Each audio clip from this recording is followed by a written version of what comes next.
Joined by a couple of other rap groups, but he won't be joined by NWA. Police are afraid of me, a young nigga on the warpath, and when I finish, it's gonna be a bloodbath. NWA's lyrics are anti-police, and when local law enforcement heard the group was coming to Chattanooga, they complained, and NWA was taken off the ticket. NWA is just letting people know the life they live, what they see, and keeping those who are unaware aware of what's going on around, in other lands. They're from the West Coast, and I'm from the East Coast. Their music really doesn't hit New York, where I had been for the last 9 months. NWA has run into trouble before, most recently in Dalton, Georgia. But some think the real problem isn't the group, but security in general.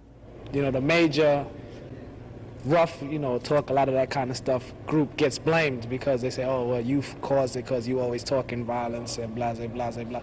But it's really a lack of security why these things happen.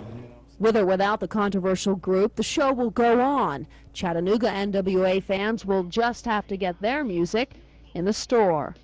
Sarah Harlow, News Center 12. The group is NWA. Promoters say that stands for, quote, niggas with attitude. Their music is graphic.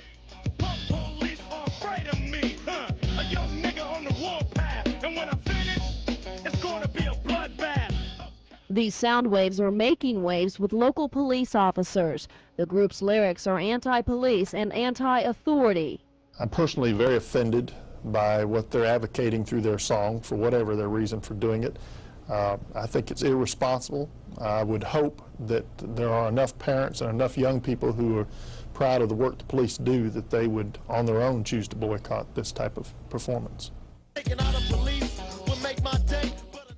A boycott won't be necessary. The group was supposed to play with 2 other acts here at the UTC Roundhouse on July 5th. But today, UTC officials asked the promoters in Washington, D.C. to pull the act from the billing because of pressure from local law enforcement and because of problems the groups had in the past. Now, we had contracted with the promoter before we knew the problems with this group.